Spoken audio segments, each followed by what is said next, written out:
Toulouse, printemps 1943. Une rue silencieuse du quartier du Buscat. Le lourd portail en fer se referme comme chaque soir. À l'intérieur de ce que les riverains appellent le petit château, des lumières chaudes filtrent à travers les rideaux. On entend le tintement du cristal.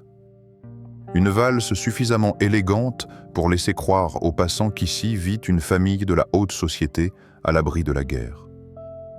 Mais juste au-dessous, un escalier étroit plonge vers l'humidité glaciale des caves. Là, il n'y a plus de salon, plus de décorum.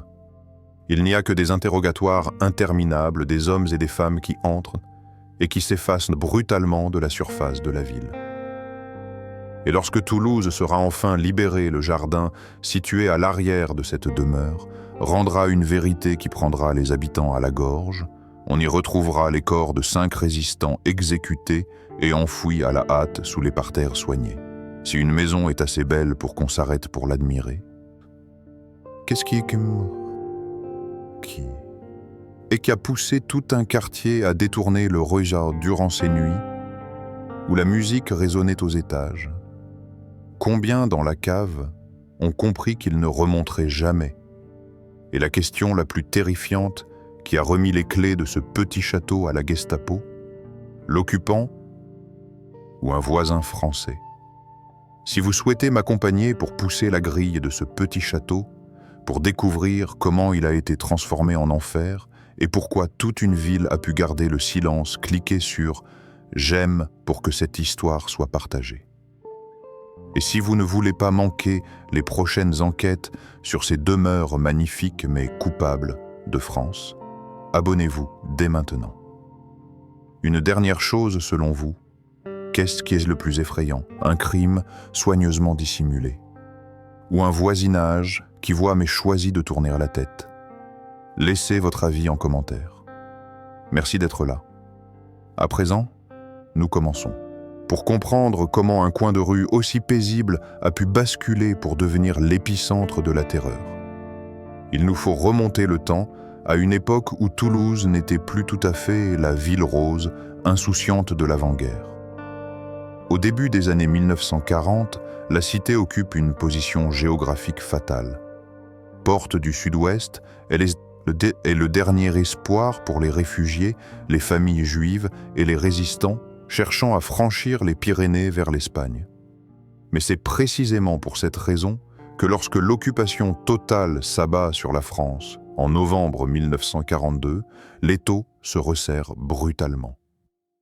La Gestapo et le SIPO-SD, la police de sûreté allemande, ne viennent pas ici simplement pour observer. Ils viennent pour briser toute velléité de résistance à la frontière. Et pour cela, il leur faut un quartier général. Pas une caserne militaire brute, mais un lieu discret, confortable, inséré au cœur du tissu urbain pour mieux étendre ses tentacules. C'est alors que le petit château entre dans leur viseur. Situé à l'intersection de ce qui est aujourd'hui la rue des Martyrs de la Libération et l'allée Frédéric Mistral au cœur du quartier bourgeois du Buscat, cette bâtisse est en réalité l'hôtel Bezocel. Si les riverains la surnomment le Petit Château, ce n'est pas par démesure, mais pour son allure fière et distincte. Avec son architecture éclectique, ses toits à longs pans brisés couverts d'ardoises et ce mariage raffiné de la brique rose et de la pierre blanche, la demeure respire l'autorité de la vieille bourgeoisie. C'est le genre de maison qui évoque les dîners feutrés et la sécurité familiale, certainement pas les cris étouffés de prisonniers. Mais l'histoire de cette maison, avant même que les bottes allemandes ne foulent son parquet, est déjà entachée d'injustice. Selon les recherches historiques avant le conflit, la propriété appartenait à au moins 2 familles, dont une famille juive parisienne. Ce détail est crucial pour comprendre la tragédie qui va suivre le changement de propriétaire, ne fut pas une transaction ordinaire. Il fut le fruit de la spoliation, ce mécanisme de vol légalisé par Vichy et l'occupant. Les archives suggèrent un scénario glaçant. Il est vraisemblable qu'un mandataire, un administrateur censé gérer le bien, ait joué le rôle de délateur pour s'accaparer les lieux. Le petit château n'a pas été pris par les armes, mais volé par des papiers administratifs avant de devenir un antre de violence physique.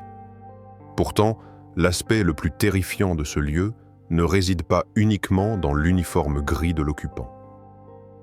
Guillaume Agoulot, directeur du musée départemental de la Résistance et de la déportation, nous rappelle une réalité qui fait froid dans le dos. La Gestapo de Toulouse n'était pas un corps étranger totalement isolé. C'était une machine hybride. Les rapports indiquent qu'au printemps 1944, ce siège comptait environ 53 agents permanents. Mais sur ce nombre seul, 21 étaient allemands. La majorité était composée de Français. C'est là le coup de massue psychologique. Ceux qui franchissaient ce lourd portail chaque matin, ceux qui participaient aux banquets à l'étage et peut-être aux interrogatoires au sous-sol, parlaient souvent la même langue que leurs victimes avec l'accent du terroir. Opportunistes fanatiques ou simplement éblouis par l'argent et le pouvoir de l'occupation, leur présence transformait le petit château en un symbole de trahison intime. Le voisinage ne devait pas seulement craindre l'allemand, il devait craindre le collaborateur français qui travaillait dans ce décor somptueux. Qui a vraiment ouvert cette grille? La réponse n'est pas seulement un nom, mais tout un système qui a permis au mal de s'installer dans l'écrin le plus luxueux. Une maison de bonne famille, ravie non par la force brute, mais par la complicité et l'avidité. Et c'est précisément parce que sa façade était si correcte, si civilisée, que cette demeure est devenue la cachette parfaite pour une machinerie barbare. Elle trompait l'œil du passant, elle endormait la conscience du quartier par sa beauté architecturale. Mais pour comprendre pourquoi cette usine de mort a pu tourner si efficacement en pleine ville, nous ne pouvons plus rester dehors. Il nous faut entrer pour lire le langage de la brique et de la pierre et voir comment cet espace a été réorganisé pour servir la terreur. Le choix de l'adresse ne doit rien au hasard. Dans la géographie de l'occupation, chaque bâtiment réquisitionné répond à une logique implacable mêlant confort logistique et guerre psychologique. Pourquoi la Gestapo a-t-elle jeté son dévolu sur cet hôtel particulier précis, situé à l'angle de ce qui était alors la rue des Fleurs, aujourd'hui rue des Martyrs de la Libération, et des allées Frédéric Mistral? Pour le comprendre, il faut observer le quartier du Buscat tel qu'il se présentait en 1943. Le Buscat n'est pas le centre-ville bruyant et populaire de Toulouse. C'est une extension bourgeoise née au XIXe siècle, un havre de paix où les industriels et les notables ont fait ériger leur folie architecturale pour s'éloigner de l'agitation. C'est un quartier de silence feutré de jardins privés et de grilles en fer forgé qui protègent jalousement l'intimité des nantis. Pour une police secrète qui a besoin d'opérer dans l'ombre tout en restant connectée au cœur du pouvoir, c'est l'emplacement idéal. C'est le camouflage parfait. Le crime se dissout mieux dans un environnement d'ordre et de richesse que dans les bas-fonds. L'hôtel Bezocel, ce fameux petit château, se dresse comme la pièce maîtresse de cette stratégie de dissimulation. Architecturalement, il est une anomalie fascinante et intimidante. Alors que Toulouse est la ville de la tuile canal et des toits à faible pente, cette demeure affiche une toiture en ardoise haute et sombre, avec des toits à longs pans brisés qui rappellent davantage les châteaux de la Loire ou les immeubles haussmanniens de Paris que les maisons occitanes traditionnelles. Ce détail n'est pas anodin dans l'inconscient collectif. Ce toit d'ardoise impose une forme d'autorité septentrionale, une verticalité qui domine les alentours. La façade est un chef-d'œuvre de l'éclectisme en vogue à la fin du XIXe siècle. Elle joue sur le contraste saisissant entre la brique foraine, ce rouge orangé typique de la région, et la pierre blanche qui souligne les chaînages d'angles et les encadrements de fenêtres. Tout dans cette conception est fait pour impressionner les fenêtres hautes qui suggèrent des plafonds majestueux, les balcons ouvragés, la symétrie rigoureuse des volumes. C'est une architecture qui parle le langage de la réussite sociale, de la stabilité et de la civilisation. Mais c'est précisément là que réside le piège, et c'est là que notre trame invisible se resserre. Cette beauté architecturale est devenue l'arme principale de la Gestapo. Imaginez la scène. Si la police allemande s'était installée dans un entrepôt délabré ou un bunker de béton, le quartier aurait immédiatement été en alerte. L'horreur aurait eu un visage reconnaissable. Mais en s'installant ici dans ce bijou de briques et d'ardoises, la terreur s'est habillée en tenue de soirée. L'architecture a servi de normalisateur. Comment imaginer qu'on torture derrière des murs si soigneusement appareillés? Comment soupçonner l'odeur du sang quand on admire la finesse des ferronneries? De plus, la configuration des lieux offre des avantages tactiques redoutables. Située à un angle de rue, la maison permet de surveiller deux axes majeurs simultanément. Le jardin qui l'entoure crée une zone tampon, un no man's land élégant qui éloigne les oreilles indiscrètes des passants sur le trottoir. Les murs sont épais héritages de la construction traditionnelle de qualité, ce qui, ironie macabre, offrira plus tard une insonorisation partielle, bien que tragiquement insuffisante pour étouffer ce qui se passait en sous-sol. Le petit château n'a donc pas été choisi uniquement pour le luxe de ses salons, bien que les officiers nazis et leurs collaborateurs français n'ont certainement apprécié le confort de la vie de château. Il a été choisi parce qu'il projetait une image d'invulnérabilité. Il était une forteresse de velours. Pourquoi un coin de rue aussi élégant est-il devenu un choix stratégique pour la répression? Parce que le mal, pour être efficace, a besoin de se fondre dans le décor. En s'appropriant cette architecture bourgeoise, la Gestapo a envoyé un message silencieux mais terrifiant aux Toulousains. Nous sommes chez nous, nous avons pris vos plus belles demeures, vos symboles de réussite, et nous les avons fait nôtres.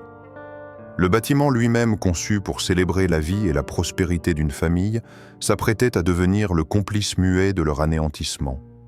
La structure était la solide, magnifique, prête à accueillir ses nouveaux maîtres. Mais pour transformer une résidence familiale en une machine de guerre administrative et carcérale, il ne suffisait pas d'occuper les lieux. Il fallait les adapter. L'architecture allait devoir subir, elle aussi, une violence interne pour se plier aux besoins de ses nouveaux occupants. Et c'est ce chantier de l'ombre que nous devons maintenant examiner. L'architecture ne se limite pas à la façade. Elle est une structure, un squelette, qui définit comment les corps se déplacent et comment le pouvoir s'exerce. Ici, au Petit Château, l'horreur n'a pas eu besoin de bâtisseurs pour ériger de nouveaux donjons. Elle s'est contentée de s'insinuer dans l'existant comme un parasite occupant un corps sain. Les murs de briques roses et de pierres blanches si typiques du goût éclectique de la bourgeoisie toulousaine sont restés intacts. Le toit d'ardoise à longs pans brisés a continué de dominer le quartier avec sa majesté habituelle. Il n'y a pas eu de grands chantiers extérieurs, pas de barbelés, visibles depuis la rue pour alerter les passants. La transformation s'est opérée de l'intérieur par un changement radical de programmation. Ce qui était conçu pour la vie domestique, les chambres, les salons, les offices, a été redéfini pour les besoins du Sicherheitspolizei, Sicherheitsdienst. Mais pour faire tourner cette machine administrative et répressive, les murs ne suffisent pas. Il faut des hommes.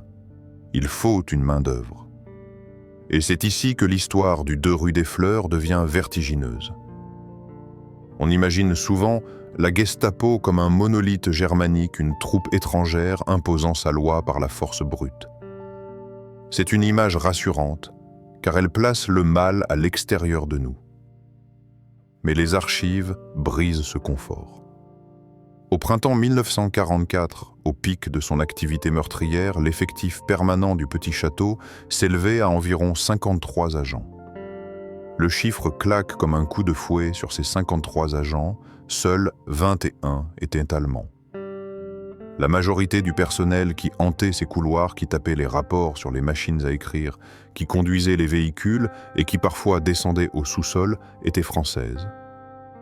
Plus de 30 hommes issus de la société civile, souvent des locaux. Ce n'étaient pas des monstres venus d'ailleurs. C'étaient des voisins des hommes que l'on pouvait croiser au café ou à l'épicerie. Ils étaient les secrétaires, les chauffeurs, les interprètes et les hommes de main de la bande de Friedrich Sur. Cette main-d'œuvre locale a permis à la terreur de s'ancrer profondément dans le tissu urbain. Ils n'ont pas eu besoin de construire l'enfer. Ils l'ont simplement organisé.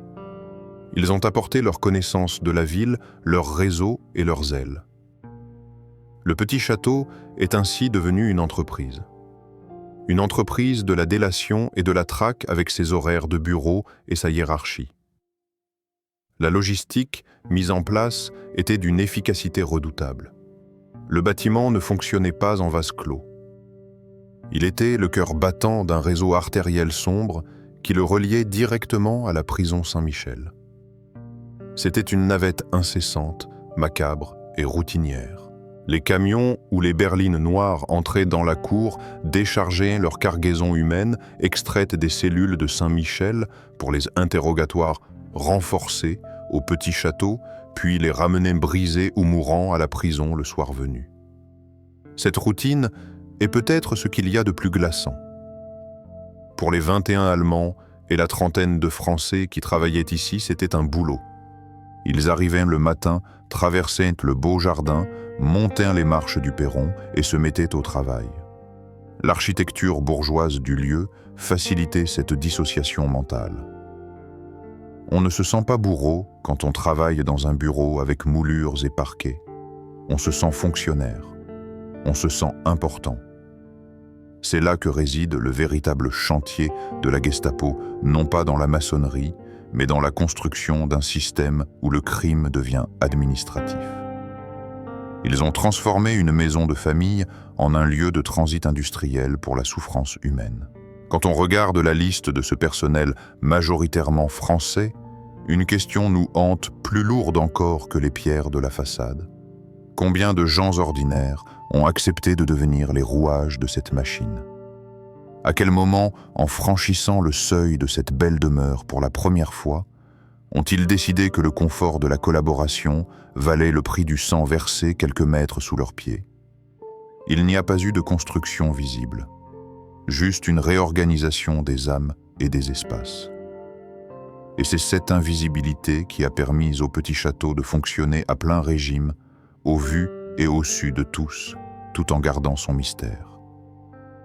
Et alors que la bureaucratie s'affairait aux étages, une autre réalité prenait forme juste en dessous. Car dans cette maison, le même escalier menait à deux mondes radicalement opposés. Un paradoxe architectural qui allait définir le destin de centaines de résistants. Si l'extérieur du petit château projette une image de respectabilité bourgeoise, l'intérieur est le théâtre d'une schizophrénie architecturale absolue. C'est ici, une fois la lourde porte refermée, que la façade de la civilisation se fissure pour révéler sa double nature. Tout l'espace s'organise autour d'une verticalité vertigineuse, le paradis artificiel en haut et l'enfer bien réel en bas. Aux étages nobles, la vie semble non seulement continuer, mais s'épanouir dans une opulence indécente. Les salons de réception, avec leurs hauts plafonds, leurs cheminées de marbre et leurs parquets cirés ont conservé tout le faste de l'hôtel Besocel d'origine. Les miroirs dorés conçus pour refléter la lumière des lustres renvoient désormais l'image des uniformes SS et des robes de soirée. Selon les témoignages, et notamment ceux recueillis après la guerre pour décrire l'atmosphère qui y régnait ces pièces, ne servaient pas seulement de bureaux administratifs. Elles étaient le décor de fêtes et de réceptions données en grande pompe. Pierre Rousse, un agent du réseau de résistance qui a infiltré ce milieu sous le nom de code X3, a laissé une description cinglante de ses étages supérieurs. Il parle d'un lieu qui tenait presque du lupanar. Le terme est fort, mais il traduit bien la corruption morale qui imprégnait les murs. Ici, on buvait du champagne, on riait, on jouait du piano. Le confort moderne de la maison, l'électricité, le chauffage central, les commodités, étaient mis au service du plaisir des bourreaux.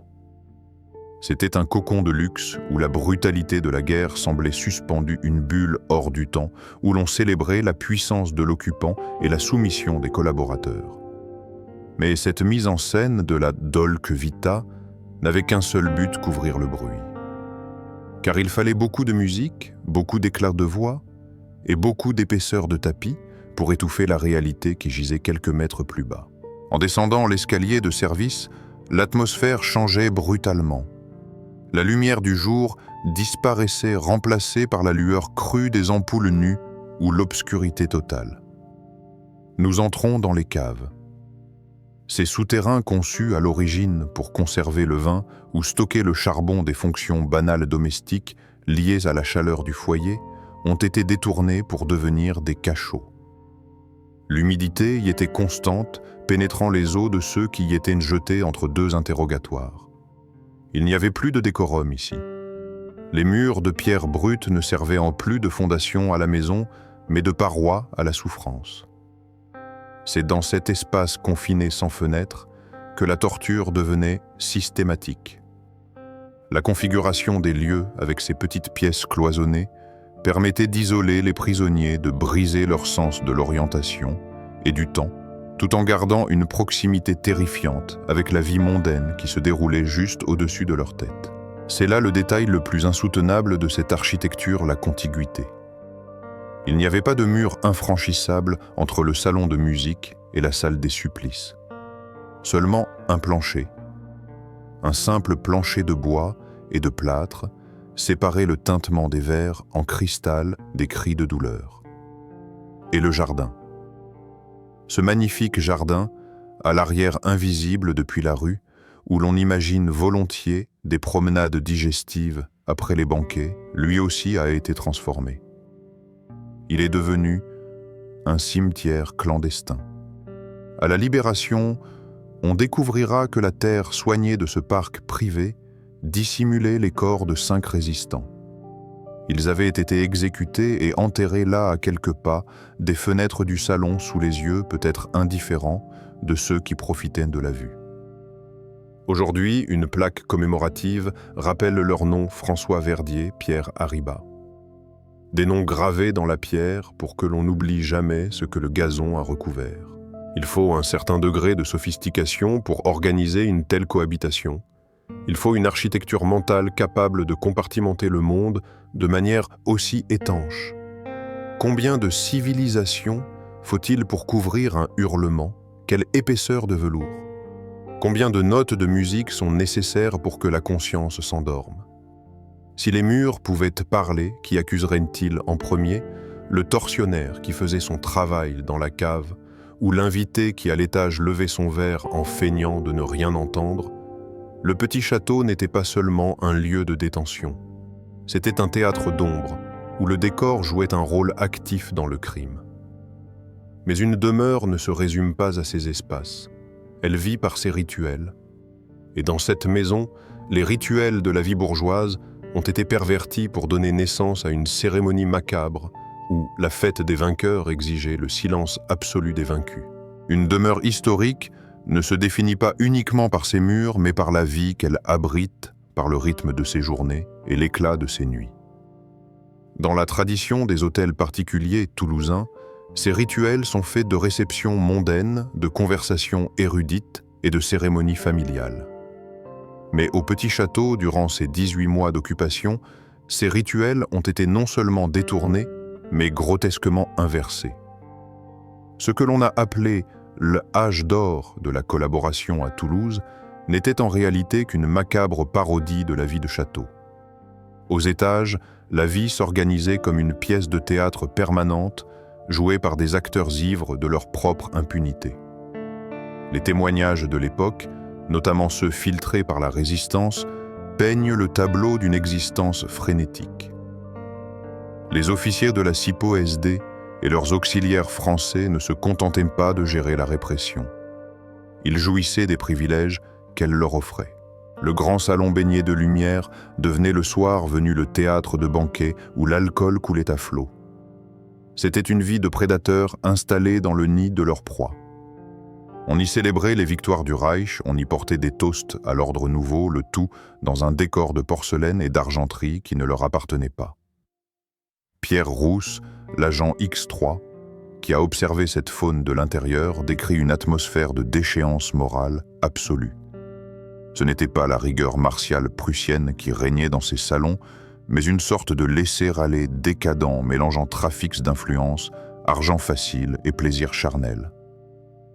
Le petit château avait des allures de club privé pour une élite criminelle, un lieu où la trahison était récompensée par le luxe. Imaginez, si vous le pouvez, le Noël de 1943 aux 2 rue des Fleurs. Il est probable qu'un sapin ait été dressé dans le hall. Il est certain que des chants ont résonné, que des cadeaux ont été échangés, que des vœux de prospérité ont été prononcés entre tintements de verre. C'était la façade parfaite de la civilisation des hommes, bien mise une maison chaude, une fête traditionnelle. Mais cette image devient insoutenable lorsqu'on réalise ce qui se passait exactement au même moment à la verticale de ces festivités. Car tandis que l'on célébrait la naissance du Christ à l'étage, un homme vivait sa passion au sens biblique du terme dans les entrailles de la maison. Cet homme s'appelait François Verdier. Connu sous le nom de Forain, il était le chef régional des mouvements unis de la résistance. Arrêté en décembre, il a passé ses fêtes de fin d'année enfermé dans l'obscurité des caves. Son calvaire ne s'est pas compté en heures mais en jours. 43 jours. 43 jours et 43 nuits. C'est une éternité quand on est privé de lumière, de sommeil et d'espoir. C'est une durée qui défie l'entendement humain. Pendant plus d'un mois, Verdier a subi les assauts méthodiques des spécialistes de la douleur qui descendaient de leur bureau confortable pour venir travailler sur lui. Ils voulaient des noms, des réseaux, des adresses.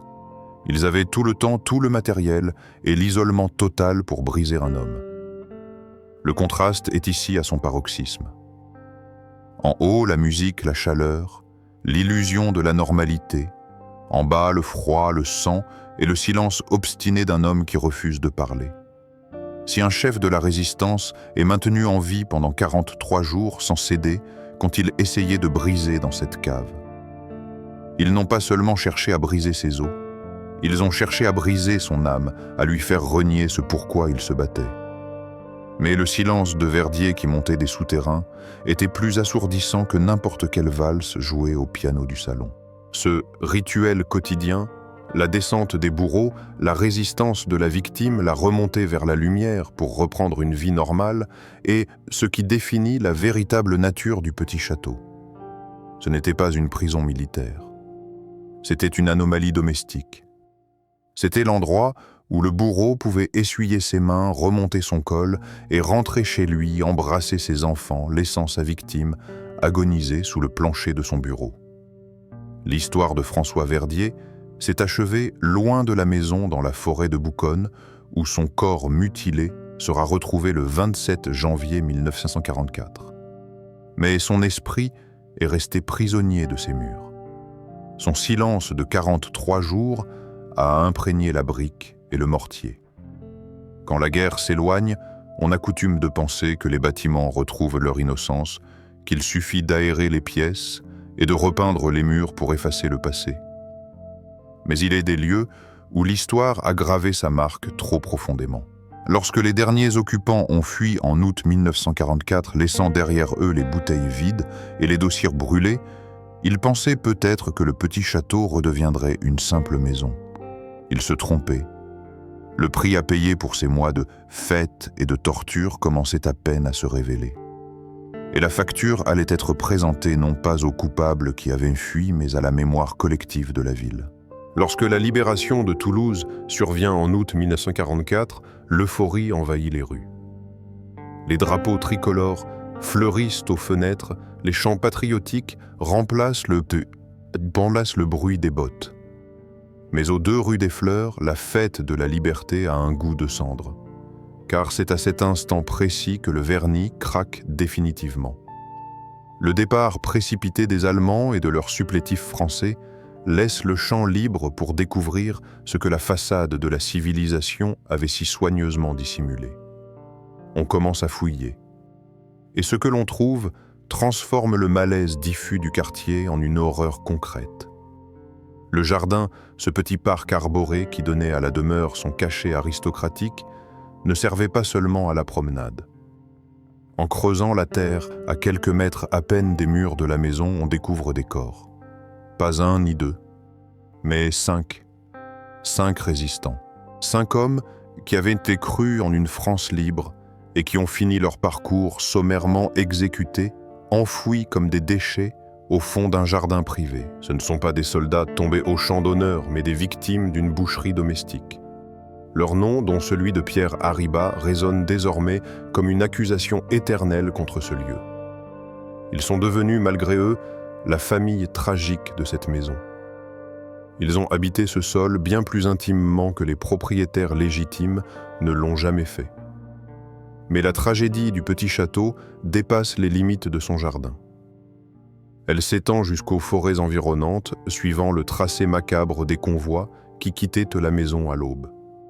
Reprenons le cas de François Verdier, dont nous avons laissé le destin en suspens dans l'obscurité de la cave. Après ces 43 jours de calvaire, il n'a pas eu droit au repos du jardin. Son corps, ou ce qu'il en restait, a été emporté loin des regards urbains. Il a été découvert le 27 janvier 1944 dans la forêt de Bouconne. L'état de sa dépouille est témoigné de l'acharnement qu'il avait subi entre les murs de briques roses. L'architecture du petit château l'avait broyé puis recraché loin de la ville pour effacer les preuves.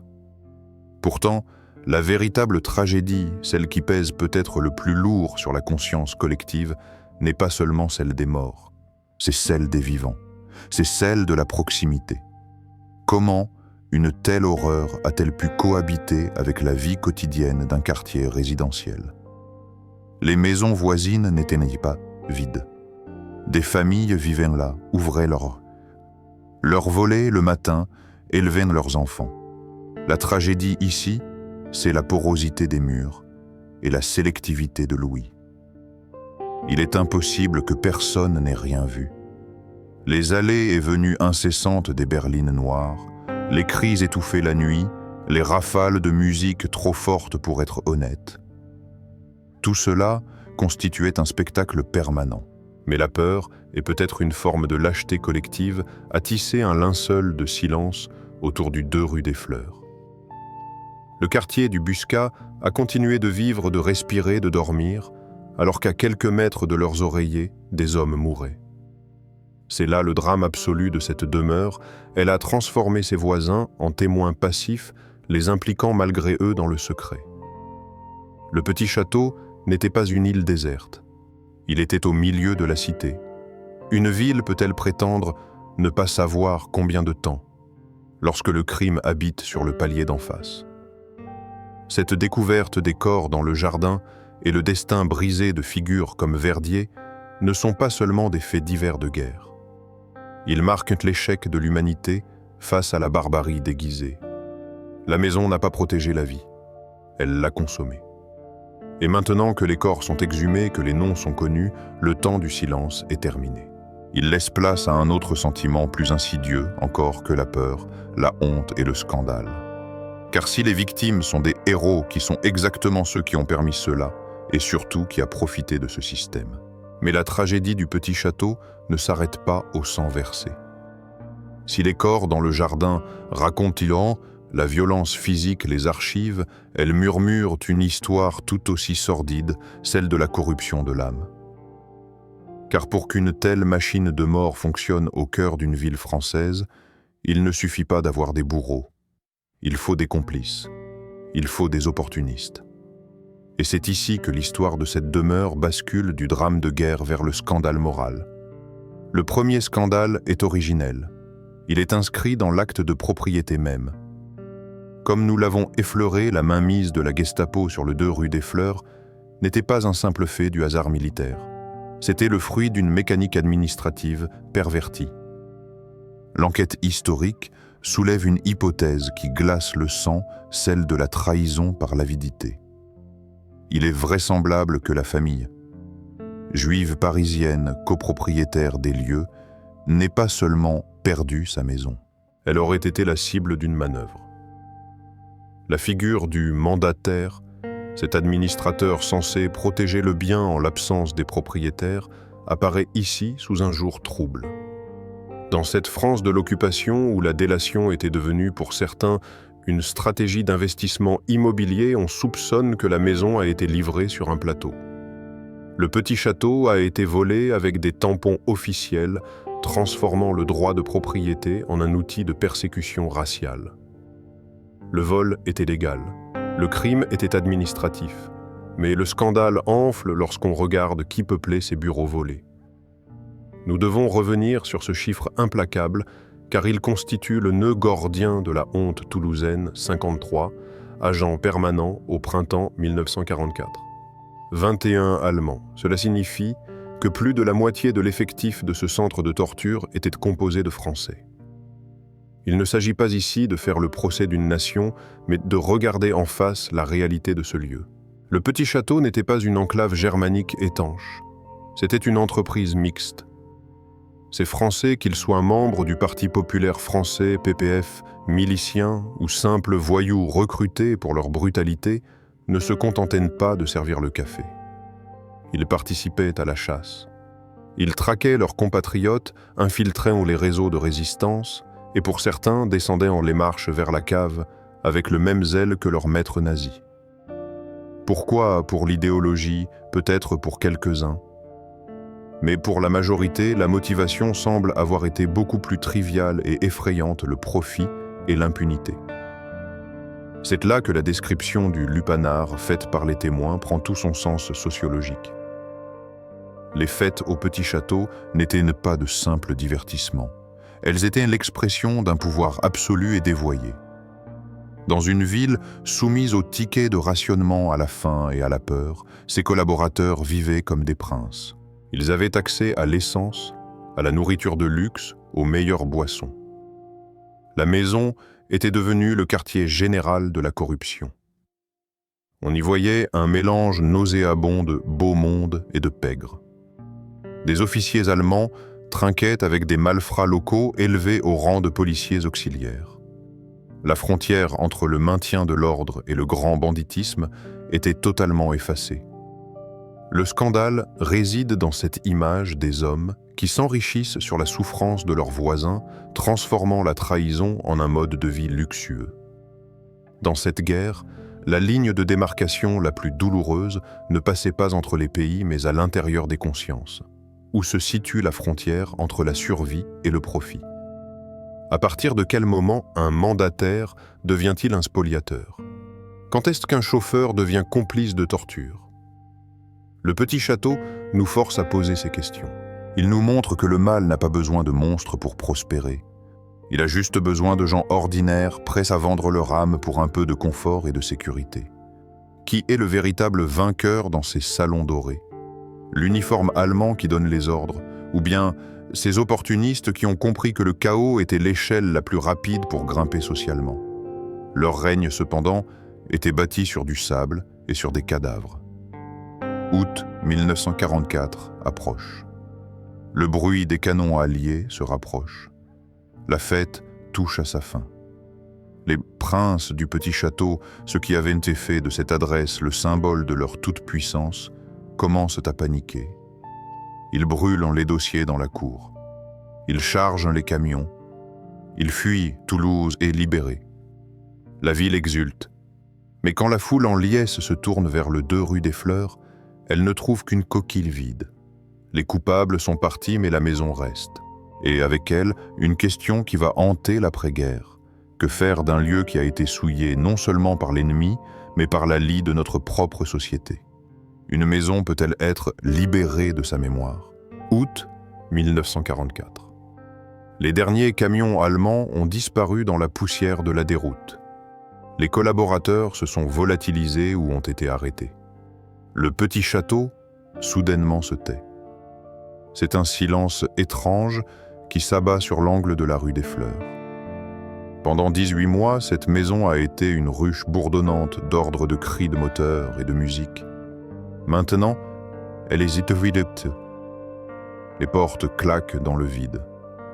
Les dossiers brûlés dans la cour laissent des traces noires sur les graviers. L'édifice est toujours là, intact, magnifique, sous le soleil d'été, mais il est devenu radioactif. Dans les mois qui suivent la libération, le bâtiment subit la pire des punitions pour une demeure bourgeoise, le déclassement. L'État français réinstallé réquisitionne les lieux. C'est la procédure logique. Une telle propriété devrait servir de résidence de fonction pour un haut fonctionnaire, un préfet ou un commissaire de la République. L'architecture s'y prête parfaitement, c'est un lieu de pouvoir. mais personne ne veut y habiter. L'anecdote est révélatrice. Les nouvelles autorités refusent de poser leurs valises là où Friedrich Denzler a régné. On ne dort pas dans la chambre du bourreau, on ne dîne pas sur la table où quelques jours plus tôt se décidait la mort des patriotes. L'hôtel particulier, symbole de réussite sociale, est devenu un paria immobilier. Il est marqué au fer rouge. C'est une maison maudite, un stigmate urbain que l'administration se passe comme une patate chaude. C'est alors que naît une idée, un espoir de rédemption pour la pierre. Des voix s'élèvent pour dire que ce lieu ne doit plus jamais être une habitation. Il doit devenir un témoin. On parle d'en faire un musée, un mémorial de la résistance et de la déportation. L'intention est noble, figer l'histoire, conserver les caves en l'état, faire de ce lieu un sanctuaire pédagogique pour que les générations futures comprennent comment le nazisme s'est infiltré dans le quotidien. Mais ce projet échoue. Pourquoi est-ce? Par manque de budget dans une France à reconstruire, sans doute. Mais il y a une raison plus profonde, plus psychologique. Au lendemain de la guerre, la société française est épuisée. Elle veut panser ses plaies, reconstruire, regarder vers l'avenir. Elle veut de la lumière, pas de l'ombre. Garder le petit château comme un musée des horreurs, c'est garder une plaie ouverte au milieu du visage de Toulouse. C'est se rappeler chaque jour en passant devant la honte de la collaboration et la douleur de la torture. Alors on choisit l'option la plus banale et peut-être la plus cruelle pour la mémoire, l'oubli par la normalisation. La maison est finalement rendue au marché privé. Le destin du 2 rue des Fleurs ne sera pas d'être un sanctuaire, mais d'être un actif immobilier. La propriété s'est vendue, puis divisée. C'est la victoire implacable du pragmatisme sur le sacré. On découpe l'histoire en lots. On transforme les bureaux de la Gestapo en salons familiaux. On réaménage les cuisines. On repeint les murs. C'est ici que la façade de la civilisation remporte sa victoire finale. En redevenant des appartements, le bâtiment efface ses propres crimes. Il redevient ce qu'il a toujours prétendu être une belle adresse. Les nouveaux propriétaires s'installent. Ils accrochent des tableaux là où pendaient peut-être des cartes d'état-major. Ils posent des tapis sur les parquets usés par les bottes. Le bâtiment tombe dans une forme de décrépitude morale, non pas parce qu'il s'écroule, mais parce qu'il devient ordinaire. Il est dépouillé de sa charge tragique pour être rendu à la trivialité du quotidien. Les caves, ces antres de la douleur, redeviennent des caves. On y stocke de vieux meubles, des cartons du vin. L'espace de la souffrance absolue est réabsorbé par la banalité du rangement domestique. Un tel destin pose une question vertigineuse sur notre rapport au passé. Une société qui choisit de transformer un centre de torture en appartement cossu, est-elle en train de se guérir? Ou est-elle en train d'enterrer la vérité sous une couche de plâtre neuf? Transformer un lieu de crime en lieu de vie. Est-ce une forme de résilience ou l'acte ultime de l'amnésie collective? Pourtant, juste avant cette banalisation finale, juste avant que l'oubli ne fasse son œuvre immobilière, le petit château a connu un bref mais bouleversant intermède. Une parenthèse inattendue, où par une ironie de l'histoire, les victimes sont revenues, occuper la maison des bourreaux. Ce fut un moment où l'obscurité a été très brièvement chassée par la lumière la plus fragile qui soit. Mais l'histoire du petit château nous réserve un dernier retournement, une de ces ironies dont seul le destin a le secret. Juste avant de sombrer dans l'anonymat du marché immobilier, la maison a vécu une brève résurrection. Une tentative désespérée et magnifique de laver le sang par l'innocence. À la fin de l'année 1984, alors que les murs résonnaient encore des échos de la torture, une nouvelle organisation a pris possession des lieux, l'OSE, l'œuvre de secours aux enfants. C'est un choc symbolique vertigineux. Cette demeure qui avait été volée à une famille juive qui avait servi de quartier général à la traque raciale et politique est soudainement devenue un refuge pour les enfants juifs. Il s'agissait d'orphelins, de rescapés d'enfants cachés pendant l'occupation qui émergeaient de l'ombre. Ils avaient perdu leurs parents dans les camps vers lesquels la Gestapo de Toulouse avait envoyé tant de convois. Et les voilà avec leurs valises maigres et leurs yeux trop grands qui franchissent le portail du 2 rue des Fleurs. Ils investissent les chambres. Ils courent dans ce jardin qui, quelques mois plus tôt, était un charnier. Durant 4 ans, de la fin 1944 au printemps 1948, le petit château a tenté de changer d'âme. On a essayé de remplacer la peur par l'éducation, les cris par les rires, la mort par la vie. Imaginez la scène des éducateurs tentant de reconstruire des enfances brisées dans le décor même qui avait servi à détruire leur monde. C'était une cohabitation spectrale. Les enfants dormaient-ils mieux ou moins bien, sachant ou ignorant ce qui s'était passé sous leur lit? Cette période de l'OSE résonne comme une revanche de la vie. C'était comme si l'histoire essayait de panser la plaie avec ce qu'elle avait de plus pur. Une maison qui a tué peut-elle devenir une maison qui sauve? Peut-on vraiment exorciser des murs en y faisant entrer des enfants? Hélas, cette lumière fut de courte durée. Au printemps 1948, le foyer ferme ses portes. Les enfants partent vers d'autres horizons, vers Israël ou des familles d'accueil. La parenthèse se referme. Le bâtiment retombe dans le silence administratif, puis privé. Aujourd'hui, si vous vous promenez dans le quartier du Buscat, vous pourriez passer devant le petit château sans rien remarquer. Il est toujours là, superbe, impérial. La brique est toujours aussi rose au soleil, couchant les ardoises toujours aussi élégantes. Il a été divisé en appartements. C'est une copropriété privée avec ses boîtes aux lettres, son interphone et ses résidents qui rentrent du travail, garant leur voiture et préparant le dîner. La façade de la civilisation est parfaitement restaurée. Le lierre a repoussé. Les traces de balles ou de feu, s'il y en avait, ont été effacées par les ravalements successifs. À l'intérieur, les salons d'apparat ont été cloisonnés pour créer des chambres, des cuisines américaines, des salles de bain modernes.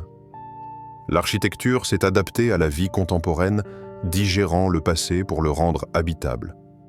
Mais l'oubli n'est jamais total. Il y a des signes qui ne trompent pas pour qui sait regarder. D'abord, il y a la plaque. Une plaque de marbre apposée sur le mur extérieur qui force le passant à s'arrêter. Elle égrène les noms François Verdier, Pierre Haribat et leurs camarades. Elle est le seul lien officiel entre le présent paisible et le passé sanglant. C'est une encre mémorielle plantée dans la façade qui empêche la maison de dériver complètement vers l'innocence. Ensuite, il y a la mémoire vivante, celle qui se murmure. Les habitants les plus âgés du quartier, ceux qui ont connu la guerre ou qui ont grandi avec ces récits, entretiennent un rapport particulier avec ce trottoir. On raconte encore aujourd'hui que certains Toulousains, par réflexe ou par superstition, changent de côté de la rue lorsqu'ils approchent de l'angle. Ils préfèrent ne pas longer ces murs de trop près. Comme si la pierre dégageait encore un froid, une aura, que les décennies n'ont pas dissipée. Et que dire de ceux qui vivent dedans? Les occupants actuels entendent-ils parfois des bruits étranges dans la tuyauterie?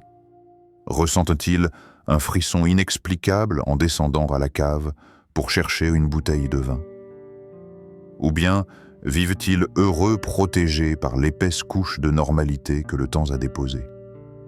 Le petit château incarne aujourd'hui le paradoxe ultime de l'Europe d'après-guerre. Nous vivons dans les décors du drame. Nous habitons les ruines restaurées de l'histoire. La maison est une cicatrice qui a pris l'apparence d'une peau saine. Elle a la preuve que la vie reprend toujours ses droits, certes, mais elle pose aussi une question dérangeante: jusqu'à quel point peut-on recycler les lieux du crime, en transformant le quartier général de la Gestapo en lieu de vie? Banal, avons-nous gagné contre la barbarie en la rendant insignifiante? Ou avons-nous perdu une bataille contre l'oubli? La maison se dresse là, muette. Elle ne donnera pas la réponse. Elle se contente d'être belle, d'être solide et de garder son secret bien au chaud derrière ses briques roses. Elle est le témoin de Pierre qui nous regarde passer, nous les vivants, avec nos petites préoccupations, alors qu'elle a vu ce que l'homme était capable de faire de pire à l'homme. Le petit château n'est plus un enfer. Il n'est plus un refuge. Il est devenu un miroir. Un miroir tendu à notre propre capacité à tourner la page, parfois un peu trop vite. Nous refermons ici la grille du 2 rue des Fleurs.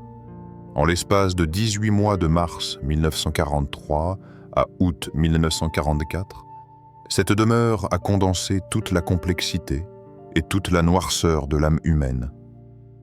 Elle a été le théâtre d'une danse macabre où le luxe côtoyait l'agonie. Elle nous a montré qu'une architecture pensée pour le bonheur bourgeois pouvait, sans changer une seule pierre, devenir l'instrument d'une barbarie administrative. Le petit château n'est pas seulement une anecdote locale. Il est un avertissement universel. Il nous rappelle que le mal n'a pas toujours le visage d'un monstre grimaçant. Parfois, il a l'élégance d'une toiture en ardoise, le confort d'un salon chauffé et le sourire poli d'un voisin. Nous avons vu que sur les 53 agents qui ont fait tourner cette machine de mort, la majorité était française. Ce ne sont pas des étrangers qui ont permis à cette maison de fonctionner si longtemps. C'est la complaisance, l'avidité et le silence de toute une société. Nous ne devons jamais oublier les 5 corps retrouvés dans le jardin à la Libération. Nous ne devons jamais oublier les 43 jours de calvaire de François Verdier. Ils sont le prix réel de ces fêtes mondaines qui se tenaient à l'étage. L'histoire de ce lieu est aussi celle d'une rédemption inachevée. Il a failli devenir un musée. Il a été un refuge pour orphelins juifs grâce à l'OSE. Mais il a fini par redevenir ce qu'il était au départ, un placement immobilier. La société a choisi de tourner la page, de recouvrir l'histoire par le quotidien. Est-ce une victoire de la vie? Peut-être. Après tout, entendre des enfants jouer ou des familles dîner là où l'on torturait est la meilleure réponse aux bourreaux qui voulaient semer la mort. Mais c'est aussi un risque. Le risque que la brique rose redevienne juste de la brique. Le risque que nous finissions par croire que la civilisation est un acquis définitif, alors que cette maison nous prouve qu'elle n'est qu'une fine couche de vernis, prête à craquer à la moindre secousse de l'histoire. Alors, je vous laisse avec ces questions qui, je l'espère, résonneront en vous bien après la fin de cette vidéo. Le patrimoine, est-ce seulement un droit de propriété ou est-ce une responsabilité de mémoire? Avons-nous le droit de dormir en paix dans des lieux où d'autres ont souffert le martyre sous prétexte que la vie continue? Ou bien devrions-nous laisser certaines ruines intactes comme des cicatrices nécessaires sur le visage de nos villes pour nous rappeler de ne jamais recommencer? Si cette plongée dans les secrets du petit château de Toulouse vous a touché, si vous pensez que ces histoires aussi sombres soient-elles méritent d'être exhumées pour que la lumière soit faite, je vous invite à poser un geste simple, aimez cette vidéo. C'est le meilleur moyen de soutenir ce travail de mémoire. Et vous, qu'auriez-vous fait? Si vous aviez le choix aujourd'hui, pourriez-vous vivre dans cet appartement, sachant ce qui s'est passé sous vos pieds? J'attends votre réponse dans les commentaires. Pour ne manquer aucune de nos prochaines explorations archéologiques de l'histoire, abonnez-vous à la chaîne. Merci de votre soutien qui rend ces enquêtes possibles. Prenez soin de vous. Et n'oubliez jamais de regarder ce qui se cache derrière les façades.